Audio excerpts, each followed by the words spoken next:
Hello. I would just like to contact you to voice myself on some issues that have really been bothering myself and some others at the moment.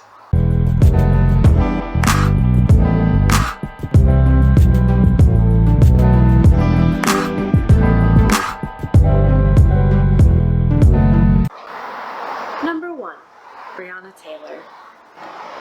In no way do I feel that this trial was unbiased, nor that it was handled with the intent of doing anything but letting these officers off the hook. This is evident by the fact that the charges brought to the table included wanton endangerment for firing wildly, causing a bullet to go into another apartment that could have injured someone, but nothing in regards to the wild shot that went through the apartment and killed someone other than the person they were shooting at. This is a blatant example of the value this justice system places on a black life. All of this leads to questions left unanswered, justice that wasn't served, and a major distrust for the people that claim to be our best and our brightest, here to protect and serve their communities. But with video after video, case after case of these unnecessary deaths, it seems that the United States is full of armed authority figures that either are not our best nor bright, or they protect and serve only certain people. Number 2, unemployment. I would just like to ensure that you are aware of the struggles going on with our current unemployment system. Personally, my boyfriend hasn't gotten his unemployment since June, and I know of people that never got their unemployment from the start of the pandemic. I highly doubt that this is an isolated issue, because if it was, it wouldn't be so impossible to get a hold of and contact the unemployment office to get help. Of course, I do not know the exact struggle that the department is going through in this unprecedented time, but so much time has gone on without any solution. If it is an issue of overwhelmed staff, I would appreciate seeing a big call out to people for new/potentially temporary employment, because a lot of very qualified people have been displaced during all of this, and I think it would be a real win on all sides to reach out to them. If it's a computer or tech issue, then it is taking far too long for it to be remedied.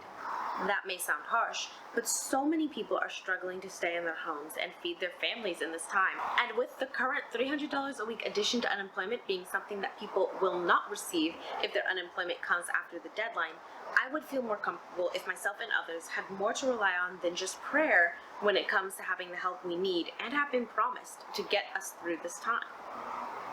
I think transparency with the issues going on in the unemployment office are very much owed to the people in this time. Number 3, term limits for Supreme Court justices. It has become very obvious to many that the appointees for the Supreme Court is a very divisive issue in the U.S., and realistically, that is centered around the fact that these justices are a lifetime appointment. The idea of giving the justices a term limit is not only to avoid the toxicity of the confirmation process, but also to ensure that the Supreme Court represents the people it serves. It is not fair to the American people that such an important pillar of our government is not only not elected by the people, but the people in those positions will go on to determine the lives of generations. With a lifetime appointment, the justices are not incited to evolve with the country, and that can further intensify the rift between the people and their government officials. Number 4, abortion.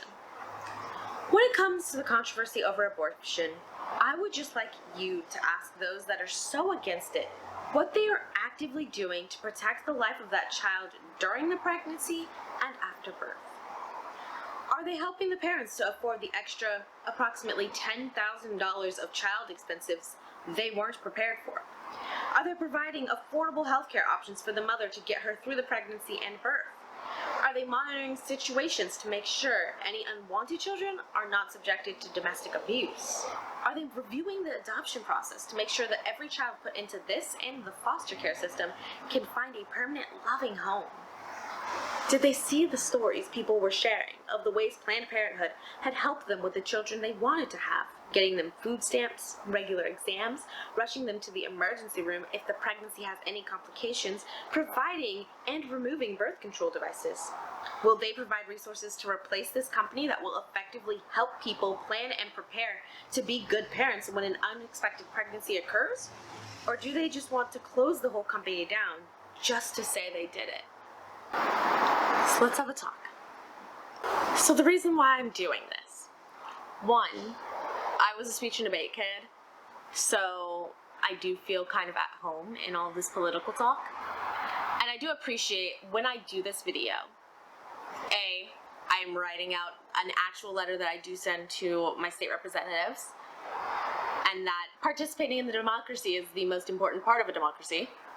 Two, when I read it out to you guys, it kind of gives me those feelings of being in speech and debate, except I am talking at a fraction of the speed I used to talk at. You do not understand how fast you had to talk for speech and debate, because you had to get out 4 or 5 pages worth of information in 2 minutes. It was great. But the other reason why I do this is it can be very disheartening seeing a lot of people, media saying I don't do politics, or saying that I don't think my voice matters. I kind of feel like it's because a lot of people just take for granted their power in their government.